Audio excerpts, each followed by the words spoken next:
How do subliminals work? Are subliminals satanic? How to make subliminals work? How many times a day should you listen to subliminals? When is the perfect time to listen to subliminals? Negative effects of subliminals. Okay, so the first question is, what are subliminals? Now, we all know subliminals are used to manifest your desires and to change the way you think. Now, subliminal messages are hidden affirmations that actually reach your subconscious mind and rewires your thoughts. Your mind holds the power. It's a scientific fact that the hormones of stress downregulate genes and create disease, long-term effects. Human beings, because of the size of the neocortex, we can turn on the stress response just by thought alone. We can think about our problems and turn on those chemicals. That means then our thoughts could make us sick. So if it's possible that our thoughts could make us sick, is it possible then our thoughts could make us well? The answer is absolutely yes. Or by the time we're 35 years old, is a memorized set of behaviors, emotional reactions, unconscious habits, hardwired attitudes, beliefs, and perceptions that function like a computer program. So then a person can say with their 5% of their conscious mind, I want to be healthy, I want to be happy, I want to be free. But the body's on a whole different program. So then how do you begin to make those changes? Well, you have to get beyond the analytical mind, because what separates the conscious mind from the subconscious mind is the analytical mind. And that's where meditation comes in, because you can teach people through practice how to change their brainwaves, slow them down. And when they do that properly, they do enter the operating system where they can begin to make some really important changes. So now when it comes time to change, you say to the person, why are you this way? Well, every time they recall the event, they're producing the same chemistry in their brain and body as if the event is occurring, firing and wiring the same circuits and sending the same emotional signature to the body. Well, what's the relevance behind that? Well, your body is the unconscious mind. It doesn't know the difference between the experience that's creating the emotion and the emotion that you're creating by thought alone. So the body's believing it's living in the same past experience 24 hours a day, 7 days a week, 365 days a year. And so then when those emotions influence certain thoughts, and they do, and then those thoughts create the same emotions, and those same emotions influence the same thoughts, now the entire person's state of being is in the past. In this video, I am going to be talking about subliminals, because every time I post a subliminal video, you guys ask me tons of questions which I already answered, but you guys still ask it. So here I am, I'm going to make a complete video dedicated to subliminals. All I'm going to be doing in this video is answering questions related to subliminals. Questions like, how do subliminals work? Are subliminals satanic? How to make subliminals work? How many times a day should you listen to subliminals? When is the perfect time to listen to subliminals? Negative effects of subliminals, and all of those things and much more. So keep watching the video to find the answers to those questions. Subliminal messaging is defined as sensory action and response that can only be picked up below conscious perception, meaning that subliminal messages can only be caught by the subconscious mind. Subliminals can be visual, vocal, or audio messages that are only subtle, so you don't have time to consciously process them. In this case, I am referring to the audio subliminals I use on this channel and many others. Behind the music, there are hidden affirmations so quiet that you cannot consciously hear them. They are either slowed down, sped up, layered, or repeated. Subliminals are used to reconstruct deep-rooted thought patterns and processes, to then show external results. For example, if you're someone who has always thought you were never confident and didn't believe in yourself, you would maybe listen to a confidence subliminal. This subliminal has affirmations such as I am so in love with myself, or I am the most confident being in all of existence, to counter those negative thoughts, rewire your thought process related to confidence, and permanently change your internal and external view of yourself. The body always listens to the mind and never the other way around. In the same case of a weight loss subliminal, for example, your mind constantly hearing I am so skinny, I am the thinnest being in all of existence, or I have the fastest metabolism will make your mind believe so, thus making your body follow those instructions, and in turn, you losing hella weight. All you have to do for audio subliminals to work is listen. That's it. You can listen as much or as little as you please. Just trust the process, trust yourself, and be patient. Everybody, Welcome to Impact Theory. Our goal with this show and company is to introduce you to the people and ideas that will help you actually execute on your dreams. All right, today's guest is a New York Times best-selling author and one of the most sought-after speakers in the world. He's lectured and given advanced workshops in more than 30 countries across 5 continents, all with the aim of helping people better understand and unlock the power of their mind. His expertise is the intersection of the fields of neuroscience, epigenetics, and quantum physics, and he's partnered with other scientists across multiple disciplines to perform extensive research on the effects of meditation, using advanced technologies such as epigenetic testing, brain mapping with EEGs, and gas discharge visualization technology. Through his work, he is endeavoring to help advance both the scientific community and the public at large's understanding of mind-derived health optimization, a topic he covered extensively in his groundbreaking book, You Are the Placebo. Like, what is that? What is the habit of you? Well, a habit is a redundant set of automatic, unconscious thoughts, behaviors, and emotions that's acquired through repetition. A habit is when you've done something so many times that your body now knows how to do it better than your mind. So if you think about it, people wake up in the morning, they begin to think about their problems. Those problems are circuits of memories in the brain. Each one of those memories are connected to people and things at certain times and places. And if the brain is a record of the past, the moment they start their day, they're already thinking in the past. Each one of those memories has an emotion. Emotions are the end product of past experiences. So the moment they recall those memories of their problems, they all of a sudden feel unhappy, they feel sad, they feel pain. Now, how you think and how you feel creates your state of being. So the person's entire state of being when they start their day is in the past.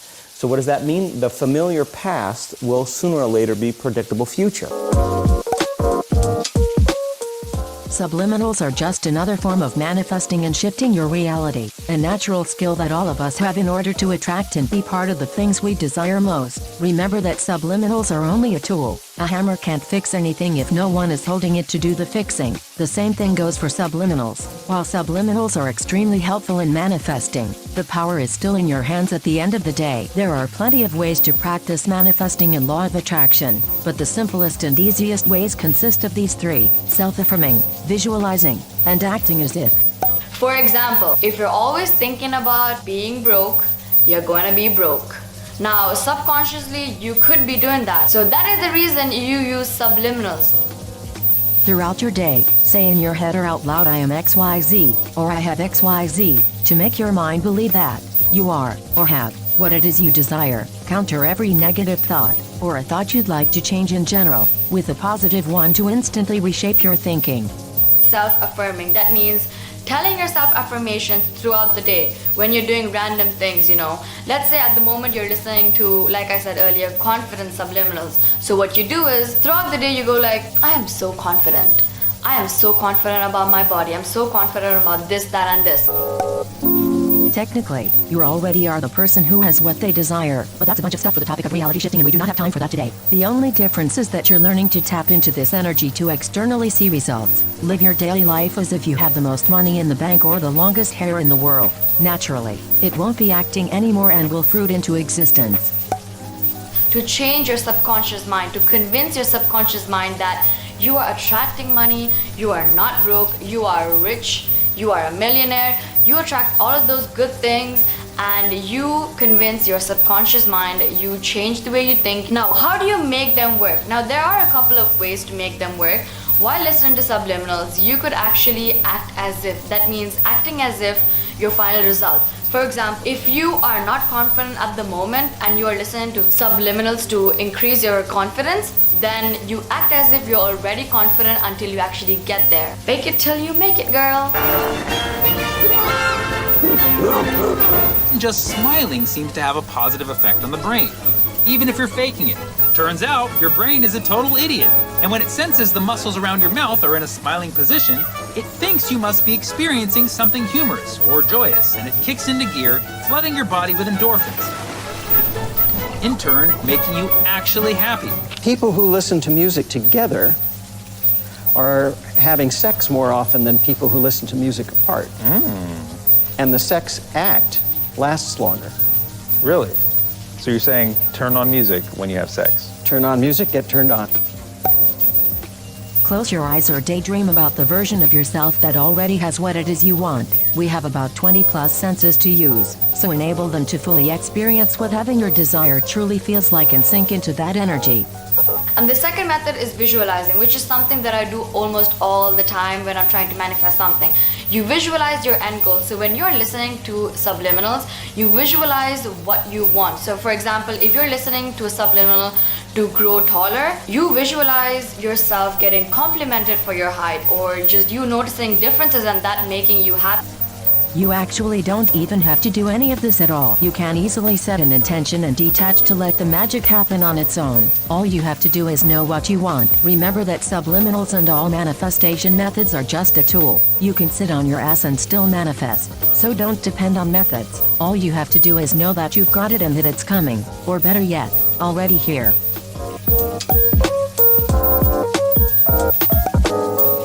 This is only 50% a myth. You don't have to drink water to listen to a subliminal. It's not a step or requirement and it won't speed up results. People only say this for those that get headaches or motion sickness to try and alleviate them. But for some reason it has turned into this subliminal community hoax that it'll speed up results or something. You can be parched and still get results. Just make sure to take breaks if you are experiencing headaches or motion sickness. Let's move on from this thought.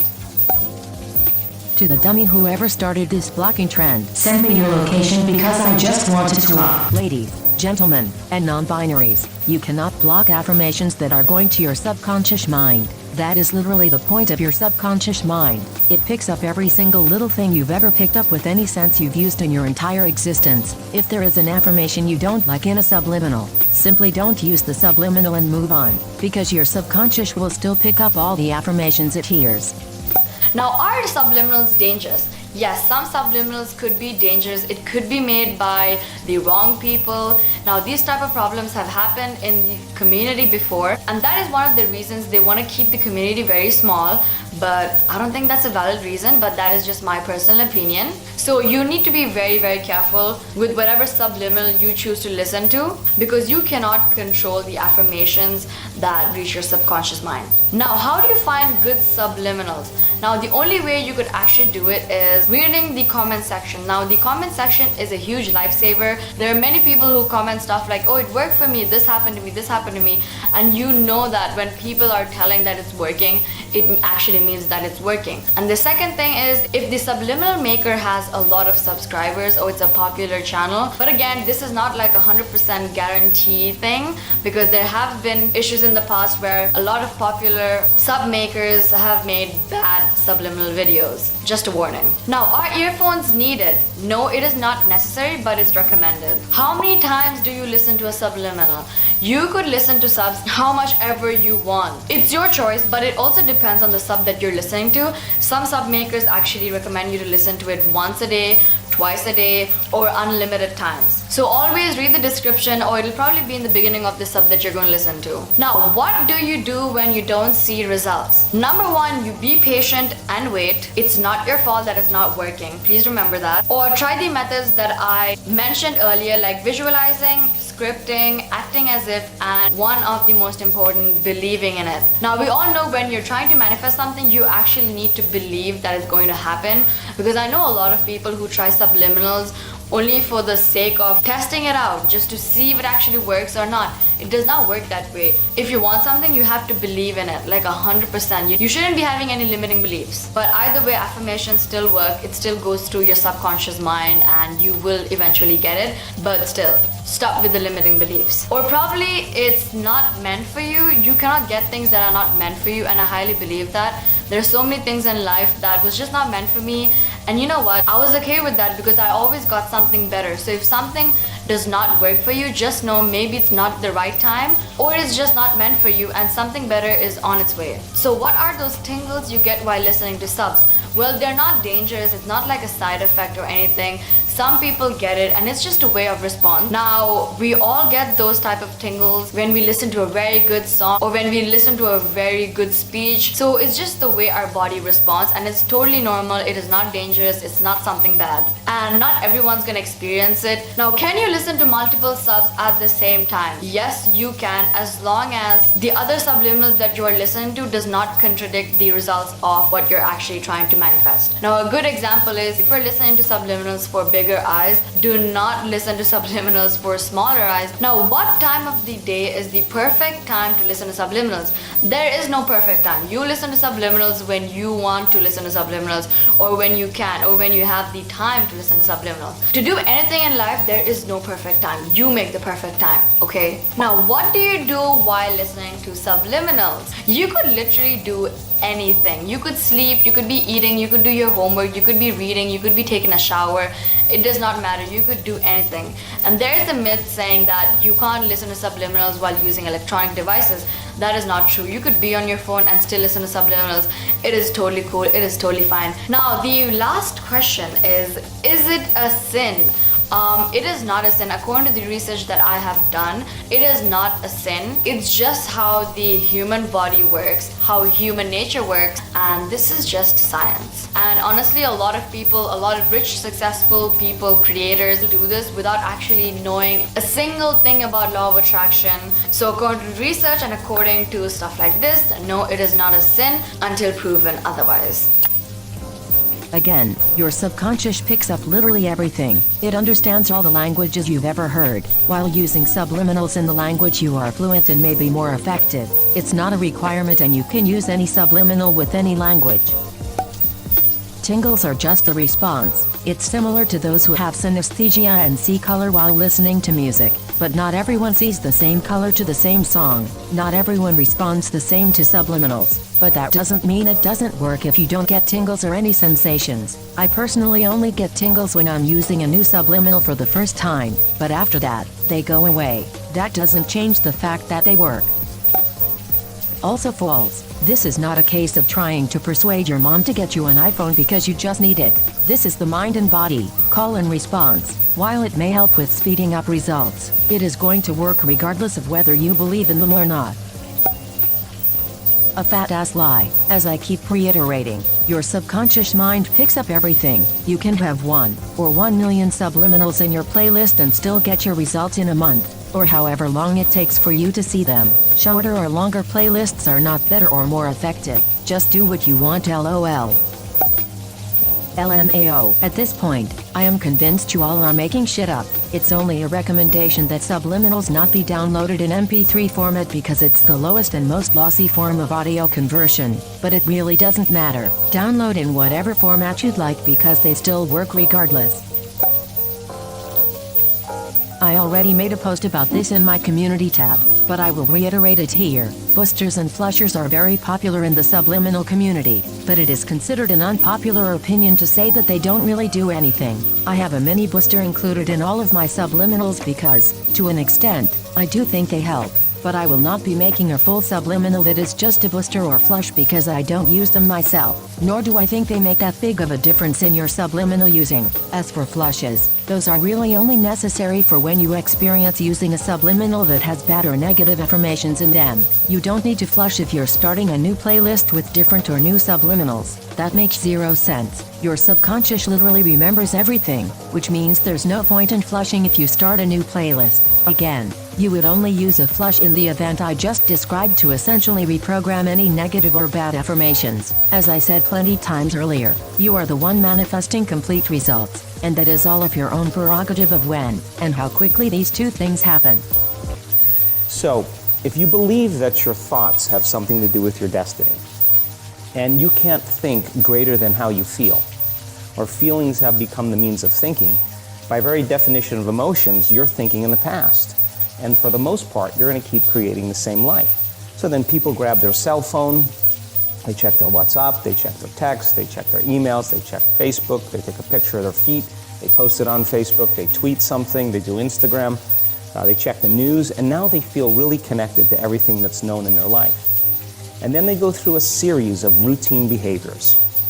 They get out of bed on the same side, They go to the toilet, they get a cup of coffee, they take a shower, they get dressed, they drive to work the same way, they do the same things, they see the same people, they push the same emotional buttons, and that becomes the routine, and it becomes like a program. Or by the time we're 35 years old, is a memorized set of behaviors, emotional reactions, unconscious habits, hardwired attitudes, beliefs, and perceptions that function like a computer program.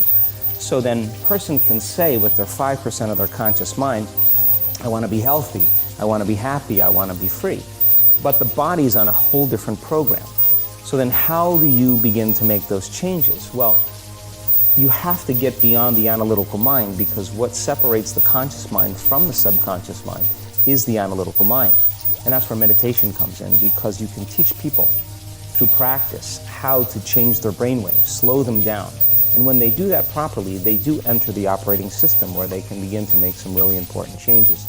So most people then wait for crisis or trauma or disease or diagnosis. They wait for loss, some tragedy to make up their mind to change. And my message is, why wait?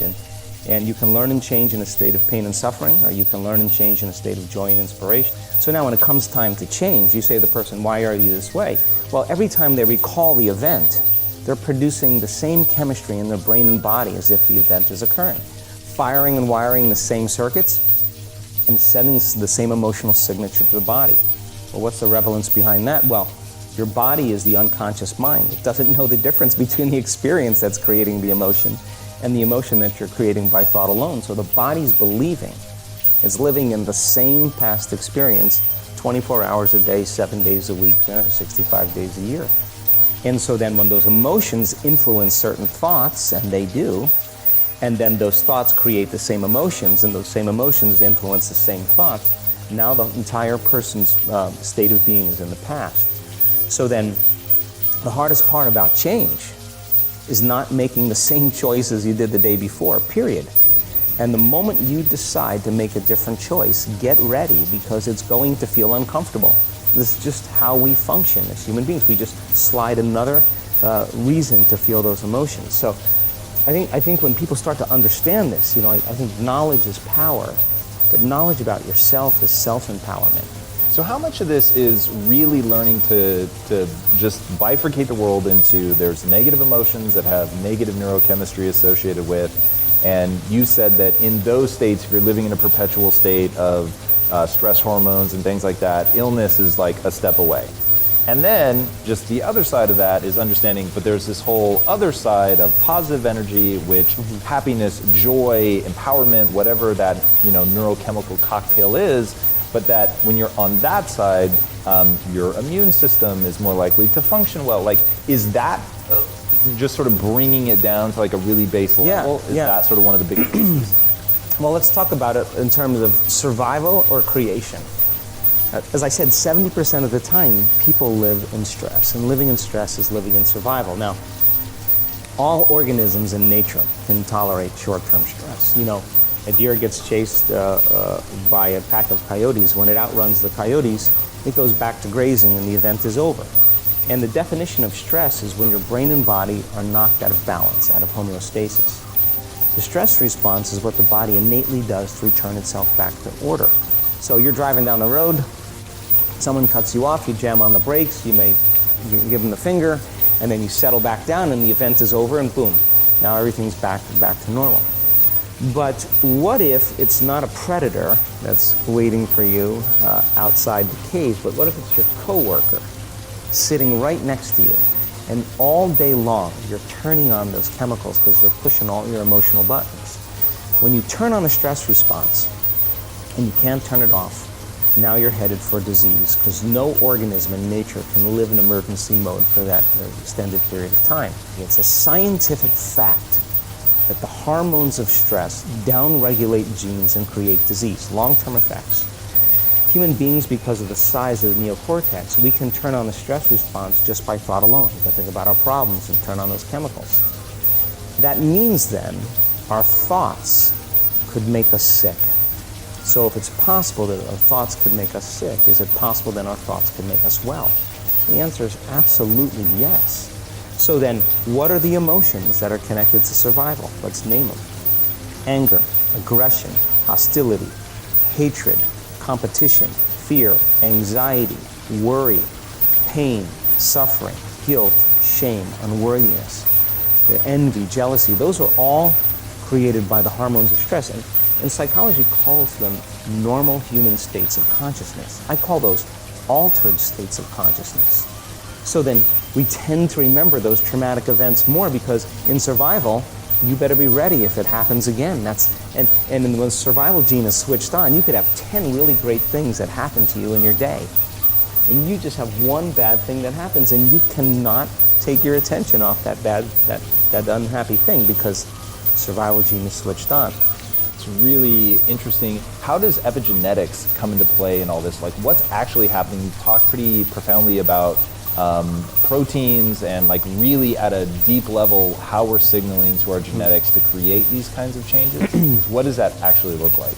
Well, epigenetics, epi means above the gene, and many years ago after the DNA helix was discovered by Watson and Crick, they said the blueprints of life, all diseases are created from genes. Turns out less than 5%, more like 1% of people on the planet are born with a genetic condition like type 1 diabetes or Tay-Sachs disease or sickle cell anemia. The other 95 to 99% are created by lifestyle and by choices.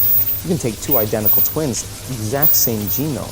One dies at 51, the other one dies at 85. Same gene, different environment. So all of a sudden they said we lied. That was wrong. It's not genes that create disease. It's the environment that signals the gene that creates disease. Okay, but that's not the whole truth too, because you could have two people working side by side in the same factory. One gets cancer after being exposed to a carcinogenic for 25 years. Both working for 25 years, the other one has no cancer at all.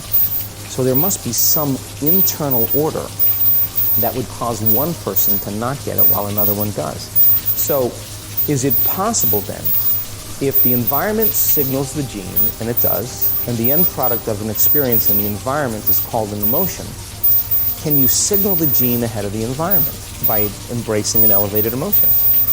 We've done the research on this where we measured 7,500 different gene expressions in a group of people that came to an advanced event for 4 days. And we had them doing a seated meditation, a walking meditation, a laying down meditation, a standing meditation.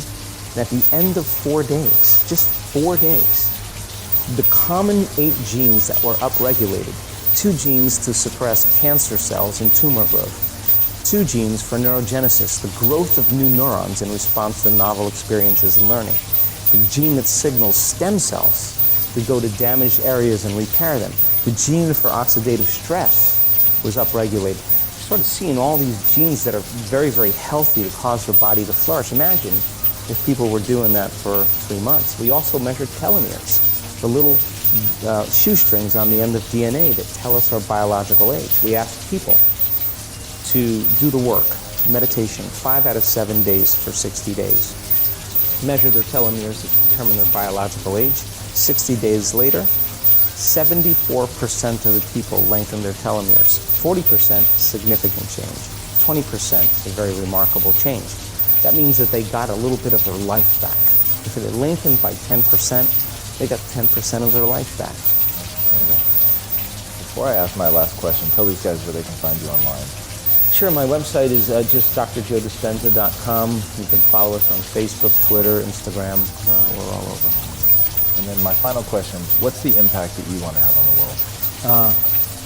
I think that the end game for me is to empower people to such a degree that they realize that they need less things outside of them to make them happy, less things outside of them to regulate their moods and their behaviors, and that they begin to use the kind of a power that we all have access to, and to really to change the world, to make a difference so that there's more peace, there's more wholeness, there's more connection, that we support and love each other, we serve better, and I think that we have to start, for the most part, if everybody's working on themselves and trying, doing their best to present the greatest ideal of themselves to the world, I think the world will be a better place. And so that's my passion, and I'm witnessing it happening now more than I ever thought I would. So thank you so much for being here. It was amazing having you.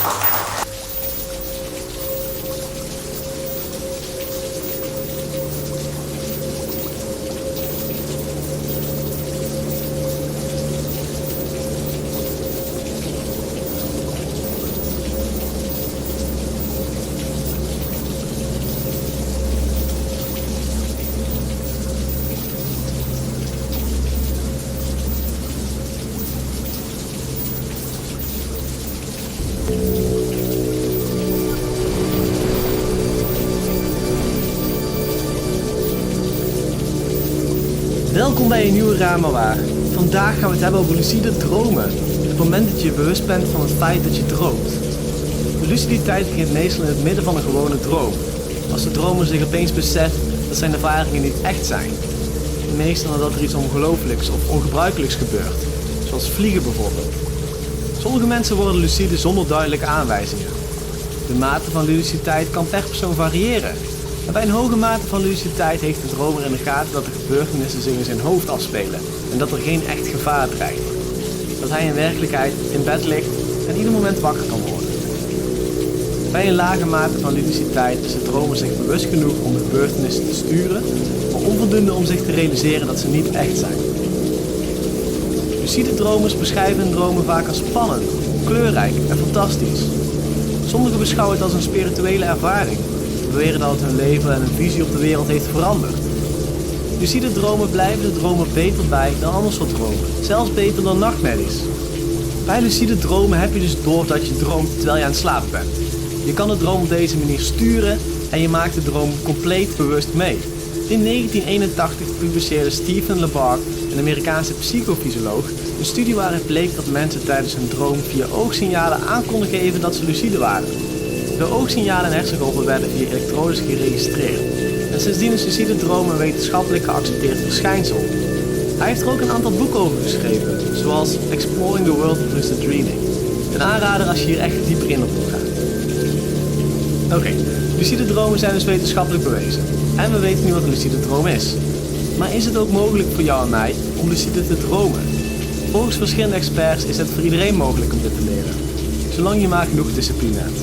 Aan de hand van 3 stappen zou je een echte droomreiziger kunnen worden. Stap 1 is dat je elke ochtend begint met het herinneren en opschrijven van je dromen. Het moet een ritueel zijn bij het wakker worden.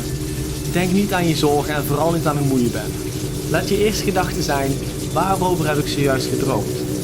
Als je deze dromen iedere dag opschrijft, zal je binnen de kortste keren zo'n 3 tot 5 dromen per nacht kunnen herinneren. Het is handig om deze droomverslagen op te schrijven in een speciaal soort droomdagboek. Stap 2 gaat als volgt. Met een stel opgeschreven dromen kun je vervolgens door je droomdagboek bladeren en op zoek gaan naar terugkerende droomsignalen die je tijdens je droom verklappen dat je droomt. Deze verschillen per persoon.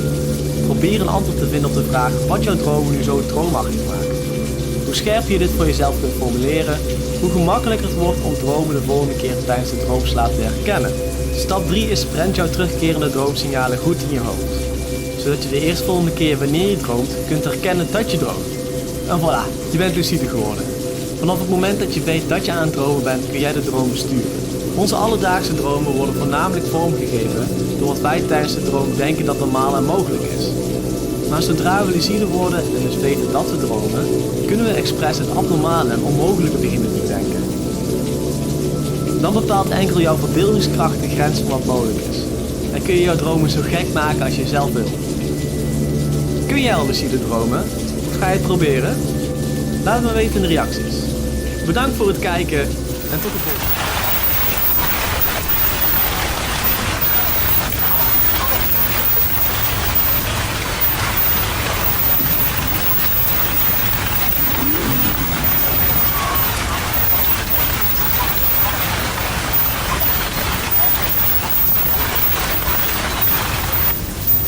Warning. The subject of this film you are about to watch reveals a crucial secret of your life. You should watch it very attentively, for it concerns a subject that is liable to make fundamental changes in your outlook on the material world. The content of this film is not just a different approach or a philosophical thought. It is a fact which is also proven by science today.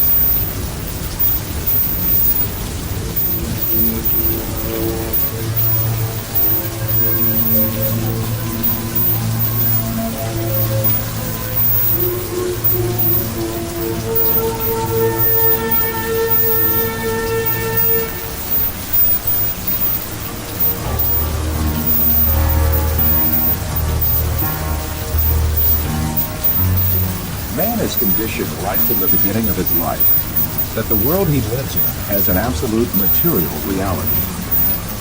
So he grows up under the effect of this condition and builds his entire life on this viewpoint. The findings of modern science, however, have revealed a completely different and significant reality than what is presumed.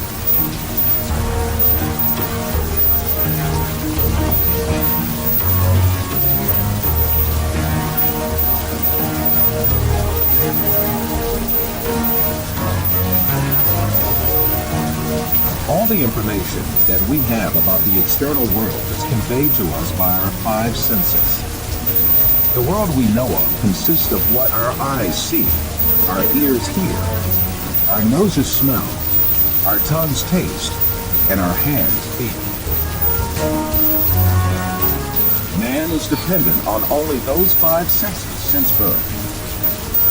That is why he knows the external world only the way it is presented by these senses.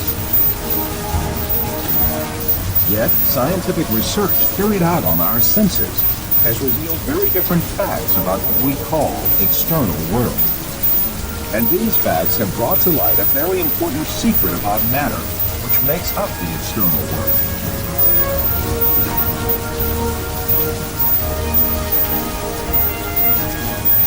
Contemporary thinker Frederick Bester explains the point that science has reached on this subject. Statements of some scientists posing that man is an image, everything experienced is temporary and deceptive, and this universe is a shadow, seems to be proven by science in our day. In order to better grasp this secret behind matter, let us be reminded of our information about our sense of sight, which provides us with the most extensive information about the external world.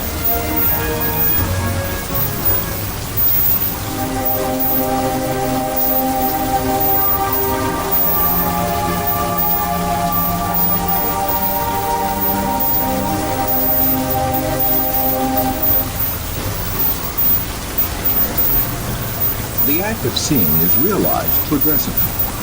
At the instance of seeing, light clusters called photons travel from the eyeball to the eye and pass through the eye lens, where they are refracted and focus on the retina at the back of the eye. Here, rays are turned into electrical signals and then transmitted by neurons to the center of vision at the back of the brain.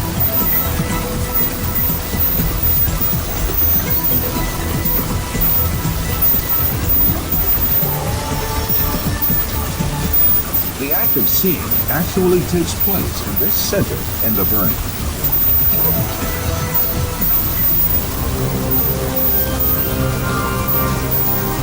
All the images we view in our lives and all the events we experience are actually experienced in this tiny and dark place.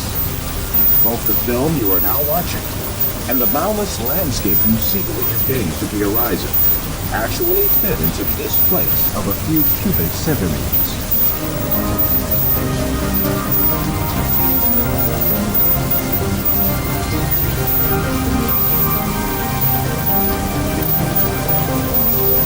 Now, let us reconsider this information more carefully. When we say we see, we actually see the effect the rays reaching our eyes form in our brain by being converted into electric signals. When we say we see, we actually observe the electrical signals in our brain. By the way, there is another point that has to be kept in mind. The brain is sealed to light, and its interior is absolutely dark. Therefore, it is never possible for the brain to contact with light itself. We can explain this interesting situation with an example. Let us suppose that in front of us there is a burning candle, and we view its light. During this period, when we view the candle's light, the inside of our skull and our brain are in absolute darkness. The light of the candle never illuminates our brain and our center of vision. However, we watch a colorful and bright world inside our dark brain.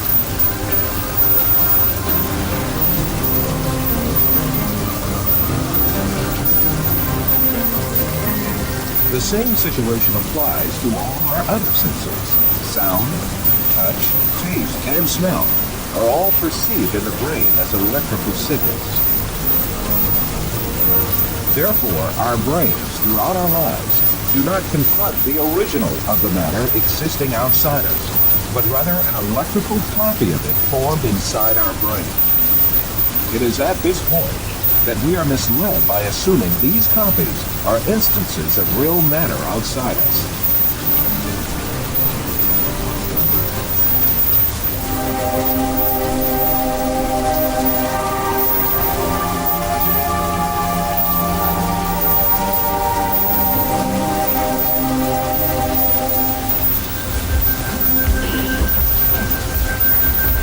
These physical facts make us come to an indisputable conclusion.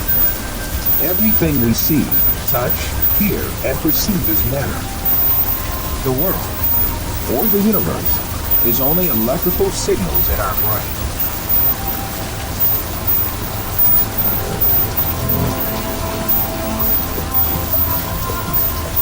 For instance, we see a bird in the external world. In reality, this bird is not in the external world, but in our brain. The light particles reflecting from the bird reach our eye, and there they are converted into electrical signals. These signals are transmitted by neurons to the center of vision in the brain. The bird we see is in fact the electric signals in our brain. If the sight nerves traveling to the brain were disconnected, the image of the bird would suddenly disappear. In the same manner, the bird's sounds we hear are also in our brain. If the nerve traveling from the ear to the brain was disconnected, there would be no sound left.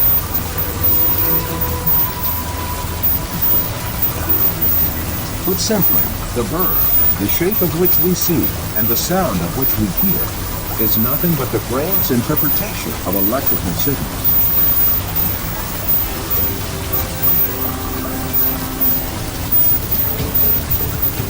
Another point to be considered here is the sense of distance. For example, the distance between you and this screen is nothing but a feeling of space formed in your brain. Also, objects that seem to be very distant in one person's view are actually images clustered at one spot in the brain.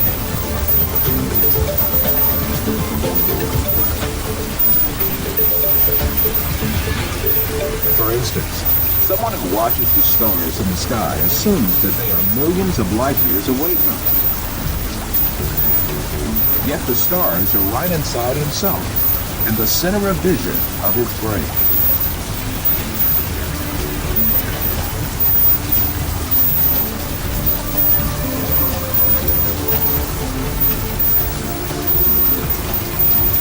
While you watch this film, you are in truth not inside the room you assume yourself to be in. On the contrary, the room is inside you. Your seeing your body makes you think that you are inside of it. However, you must remember that your body too is an image formed inside your brain.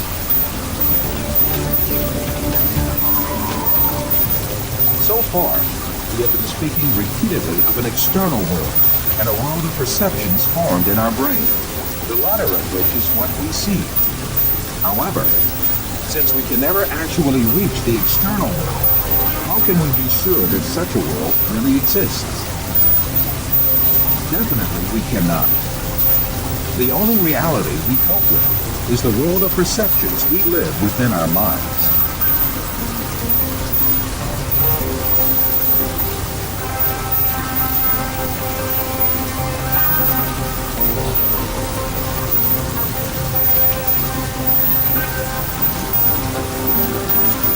Believe in the existence of objects just because we see and touch them.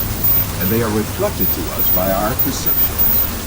However, our perceptions are only ideas in our mind.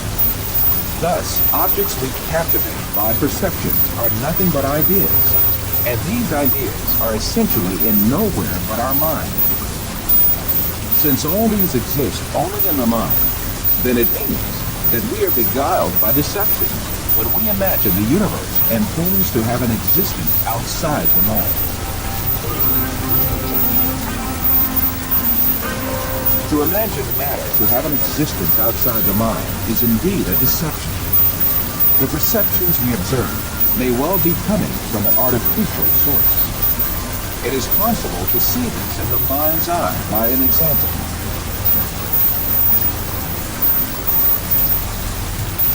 First, let us suppose that we could take our brain out of our body and keep it alive in a glass jar. Let us put a computer in which all kinds of information can be recorded.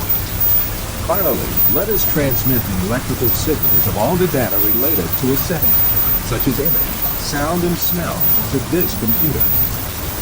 Let us connect this computer to the sensory centers in our brain with electrodes and send the pre-recorded data to our brain. As our brain perceives these signals, it will see and live the setting correlated with these. From this computer, we can send to our brain also signals pertaining to our own image. For instance, we can send to our brain the electrical correlates of such senses as sight, hearing, and touch that we perceive while we sit at the desk. In that state, our brain would think itself as a businessman sitting in his office. This imaginary world will continue as long as the stimulations keep coming from the computer.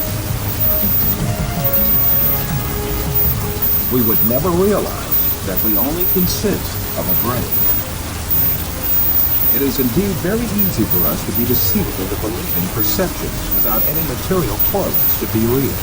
This is just what happens in our dreams.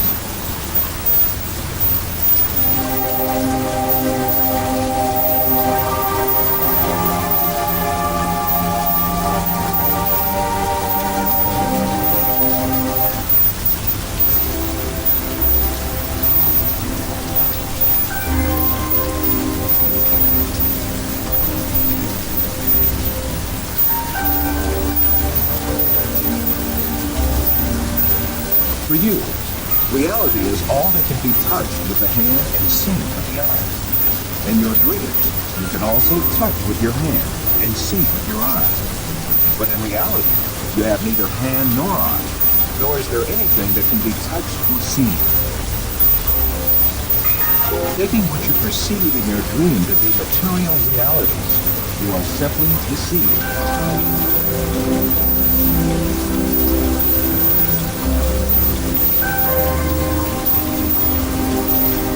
For example, a person deeply asleep in his bed may see himself in an entirely different world in his dream. He may dream that he is a pilot in command of giant airplanes, and even spend a great effort to command the plane. In fact, this person has not taken even one step away from his bed. In his dreams, he may visit different settings and meet with friends, have a chat with them, eat and drink together. It is only when the person awakes from his dream that he realizes all were only perceptions. If we are able to live easily in an unreal world during our dreams, the same thing can equally be true for the world we live in. When we wake up from a dream, there is no logical reason for not thinking that we have entered a longer dream that we call real life. The reason we consider our dream to be fancy and the world as real is nothing but a product of our habits and prejudices.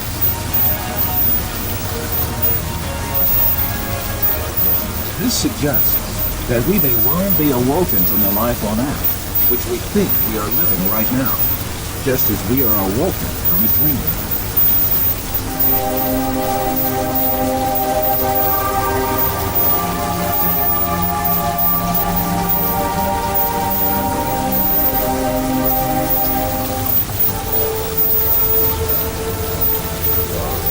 After all these physical facts arises the question of primary importance.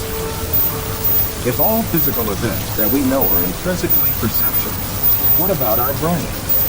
Since our brain is a matter just like our arms, legs, or any other object, it also must be a perception just like all other objects. An example will illuminate the subject further. Let us think that we extend the nerves reaching our brain and put it outside our head, where we can see it with our eyes. In this case, we would be able to see also our brain and touch it with our fingers. This way, we can understand that our brain is also nothing but a perception formed by the senses of vision and touch. Then, what is the will that sees, hears, and perceives all other senses if it is not the brain? Who is it that sees, hears, touches, and perceives the taste and smell? Who is this being that thinks, reasons, has feelings, and moreover that says, I am me? One of the important thinkers of our age, Carl Friedman, also poses the same question. Since the Greeks, philosophers have been thinking about the ghost in the machine, the small man within the small man, etc. Where is I, the person who uses his brain? Who is it that realizes the act of knowing? As St. Francis of Assisi said, what we search for is the one that sees.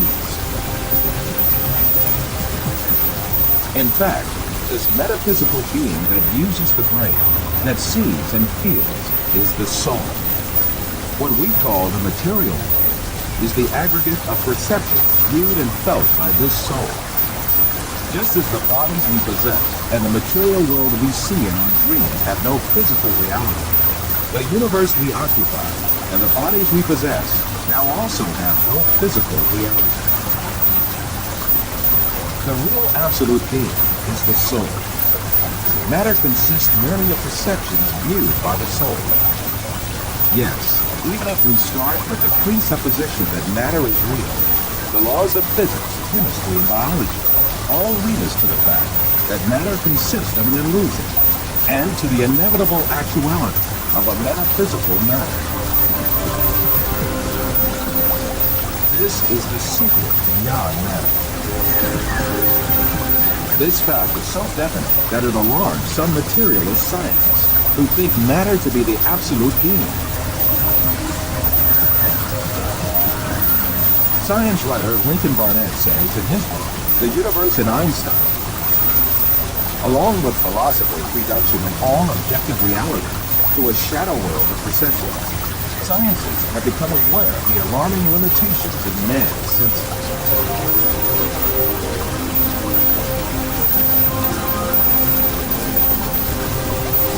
All these facts bring us face to face with a very significant question. If the thing we acknowledge to be the material world is merely comprised of perceptions given to our soul, then what is the source of these perceptions? In answering this question, we must consider the fact that matter does not have a self-governing existence by itself, but it is a perception. Therefore, this perception must have been caused by another power, which means that it must have been created. Moreover, this creation must be continuous. If there were not a continuous and consistent creation, then what we call matter would disappear and be lost.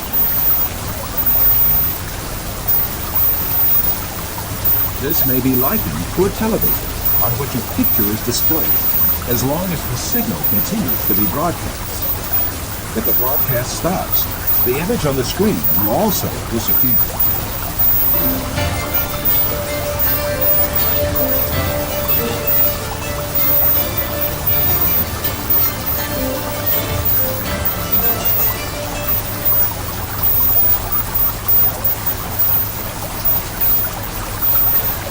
We humans are unable to experience the true nature of the universe unfiltered. Our senses and brains can only process a fraction of the world. So we have to use concepts and tools to learn about the true nature of reality. Technological progress not only widened our knowledge about the universe, it also made us aware of unsettling possibilities. In the future, it might become possible to simulate entire universes. But if this is an option, how can we know that it's not already happened? What if we are not creators, but creations? Is it possible that we are not real and we don't even know it?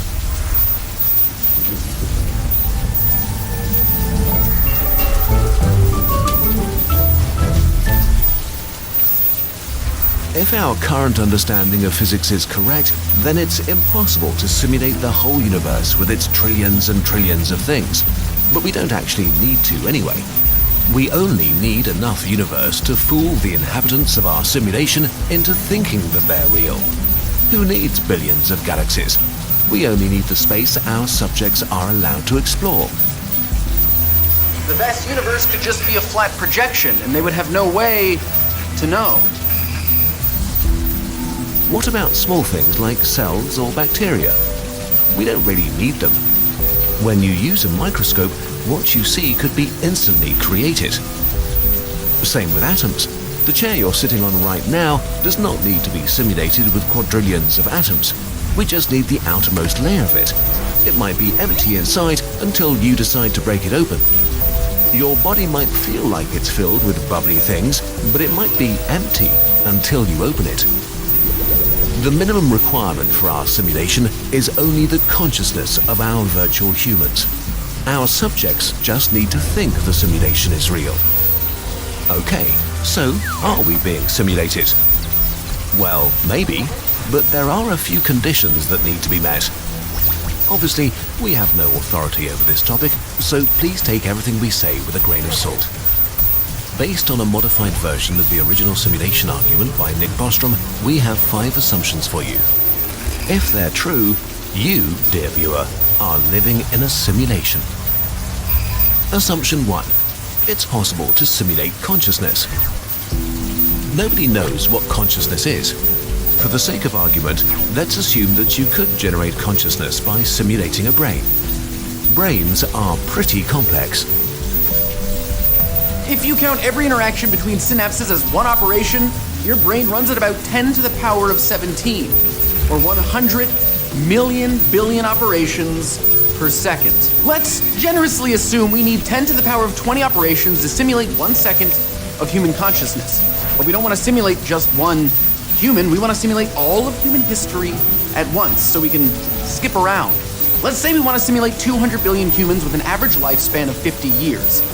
1 year has 30 million seconds, times 50 years, times 200 billion humans, times 10 to the power of 20 operations. So we need a computer able to handle 1,000,000 trillion operations per second. More operations than there are stars in the observable universe. A computer like this is just impossible. Except maybe it isn't. Assumption 2. Technological progress will not stop anytime soon. If we assume that technological progress continues in a similar fashion as it has so far, then there might be galaxy-spanning civilizations with unlimited computer power at some point. Beings on a technology level so advanced that we could barely distinguish them from gods. A computer that can handle 1,000,000 trillion operations is serious business, but there are actually concepts for computers which could handle this. The Matryoshka brain is a theoretical megastructure made up of billions of parts orbiting a star feeding on its radiation. A computer of this scale would have enough power to simulate many thousands, if not millions, of humanities at the same time. Other technologies, like high-end future quantum computers, might lower the size drastically, so it might be possible to do this with a structure the size of a large city, or even smaller. But only if there's still someone around to build the computer. Assumption 3. Advanced civilizations don't destroy themselves. If there is a point at which all civilizations destroy themselves, this whole discussion ends here.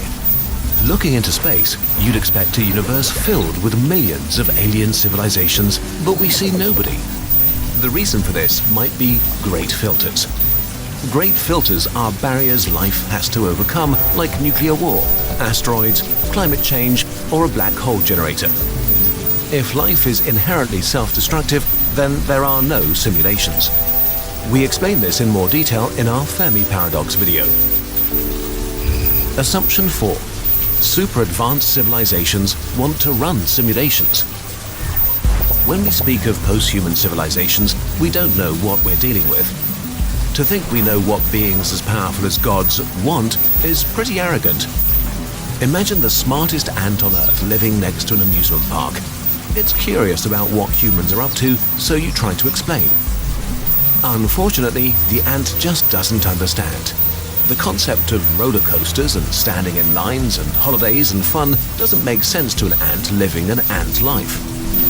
It's the same with us and a post-human being. Compared to them, we are ants. Running simulations for fun or science might be an absurdly stupid idea to them. But if they do want to run simulations for whatever reasons, and assumptions 1 to 3 are true too, then the chances are not zero that you are living inside a simulation. Assumption 5. If there are a lot of simulations, you are probably inside a simulation. If there are simulated civilizations, it's likely that there are a lot of them. After all, we assume that post-human beings have access to practically unlimited computing power. So if they run simulations, it would be convenient to run millions or even billions of them. If there are billions of simulated universes, there are probably trillions and trillions of simulated conscious beings, which would mean that the vast majority of all conscious beings that will ever have existed are simulated. So for every conscious being made of flesh, a billion simulated ones exist. Since we have no way of knowing if we are simulated or not, in this case, the chances of you being one of the 999,999,999 simulated ones are pretty high. So what you consider reality might not be real at all. You really might be simulated. All of this is based on a lot of assumptions that we can't really test right now, so many scientists disagree with this whole thought experiment. So don't burn your house down to test if there will be glitches. If you are simulated, not that much changes for you. You might be on a small planet speeding through eternal nothingness, or a simulation inside a computer. Your existence does not become more or less scary and bizarre. All we can hope to do is try to live good lives and have a good time. And hope that if we actually are simulations in a supercomputer, nobody trips over the power cable.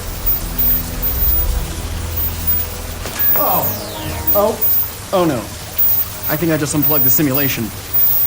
But what if that doesn't matter? What if we are in one right now? What if you are simulated?